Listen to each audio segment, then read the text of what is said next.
آپ نے کہا کہ کسی مذہبی کتاب میں ڈائناسور کا ذکر نہیں ہے. افسوس کہ آج تک کسی میتھمیٹکس کے کتاب میں مجھے ڈائناسور کا ذکر نہیں ملا. تو اس کا مطلب میتھمیٹکس کی کتاب بیکار ہے؟ نہیں, اس کا وہ ٹاپک نہیں ہے. ریویلیشن کا اور مذہبی کتابوں کا ٹاپک یہ نہیں ہے کہ آپ کو آ کے بتائے سائیکل کیسے بناتے ہیں, یا آ کر یہ بتائیں کہ جو ہے ڈائناسور کب تھا. وہ تو مورالٹی سکھانے آیا ہے, گاڈ کے بارے میں بتانے آیا, نان فزیکل ریالٹی کی حقیقت کو سکھانے کے لیے آیا. ریلیجن سائنس کو روکتا ہے؟ نہیں روکتا. اگر روکتا ہے تو غلط کرتا ہے. ریلیجن سائنٹزم کو روکتا ہے, جس میں ہمارے جاوید صاحب مبتلا ہیں. سائنس اور سائنٹزم میں فرق ہے. سائنٹزم یہ ہے کہ آپ سمجھیں کہ سائنس اور سائنٹیفک میتھڈالوجی یہ نالج کو حاصل کرنے کا واحد سورس آف نالج ہے. یہ ہے سائنٹزم. ہم اسے ریجیکٹ کرتے ہیں. ہم سائنس کو تو ترقی کرتے ہیں, بھائی آپ ہماری پوری تاریخ کر لیں, پڑھ لیں تو آپ کو پتہ چل جائے گا. بہرحال یہ الگ ٹاپک ہے. اس کے بعد انہوں نے ایک لفظ کہا, ویٹیکن نے فتویٰ دیا. ویٹیکن کا فتوے سے کوئی تعلق نہیں ہے, دونوں کانٹراڈکٹری الفاظ ہیں. اس کے بعد انہوں نے کہا کہ بھائی ہمیں نہیں معلوم. اگر نہیں معلوم تو کلیئرلی کہہ دینا کہ نہیں معلوم ہے, اس میں کیا حرج ہے؟ تو وہی تو میں کہہ رہا ہوں نا کہ آپ کہہ دیں کہ نہیں معلوم, لیکن کلیم کیوں کر رہے ہیں کہ گاڈ ایگزسٹ نہیں کر رہا ہے؟ آپ کہہ دیں نہیں معلوم ہے, ہو سکتا ہے ہو سکتا نہ ہو, لیکن آپ کلیم کر رہے ہیں. The moment you say God does not exist, this is a claim, and now the burden of proof is upon you to, جیسے ہمارے اوپر ہے. اور کیوں ہے میں بتاتا ہوں, کیوں ہے یہ بھی میں بتاتا ہوں.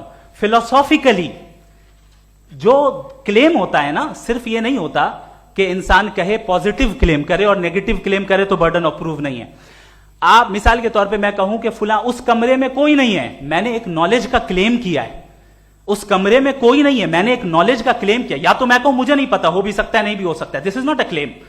لیکن جب میں کہہ رہا ہوں کہ وہاں کوئی نہیں ہے, یا میں کہہ رہا ہوں وہاں کوئی ہے, دونوں کلیم ہے اور دونوں کے اوپر برڈن آف پروف ہے. ہمارے اوپر بھی برڈن آف پروف ہے. میں نے کنٹینجنسی آرگیومنٹ دیا, اسے توڑ کر دکھائیے. آخری چیز, انہوں نے کہا کہ خدا دنیا بنانے سے پہلے 150 سال پہلے یا کروڑوں سال پہلے کیا کر رہا تھا. ارے حضرت, چلیں بہرحال میں جواب دے دیتا ہوں, آپ ہمارے ریسپیکٹڈ پرسنالٹی ہیں, اگر آپ نہیں ہوتے تو میں اسے انٹرٹین ہی نہیں کرتا. ٹائم, یہ 100 سال پہلے یا 100 سال بعد, پہلے بعد میں ابھی, یہ وہ الفاظ ہیں جن کا تعلق ٹائم سے ہے. ٹائم شروع ہی ہوا ہے یونیورس کی بگننگ کے بعد, تو اس کے پہلے خدا کیا کر رہا تھا؟ سوال اللاجیکل ہے, یہ فیلسی ہے. یعنی آپ یہ کہہ رہے ہیں کہ یونیورس کے بننے سے پہلے خدا کیا کر رہا تھا؟ ٹائم کے بننے سے پہلے کا تعلق ٹائم سے, ٹائم اس وقت تھا ہی نہیں, تو یہ سوال ہی انویلڈ ہے خدا کے تعلق سے. دوسری چیز, آرگیومنٹ آف کنٹینجنسی جو میں نے آپ کے سامنے پیش کی ہے, آپ نے بار بار یہ پروف کیا اور یہ کہہ رہے ہیں کہ گاڈ آف گیپس. دیکھیں, پہلے نہیں معلوم تھا, سائنس نے کر دیا. سمپل کی مثال سے میں سمجھا دیتا ہوں.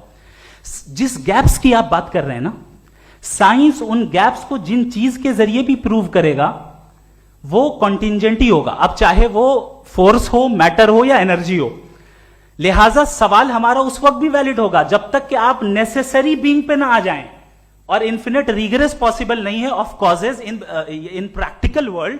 تو ظاہر ہے کہیں رکنا پڑے گا, جہاں رکیں گے وہی خدا ہے. دوسری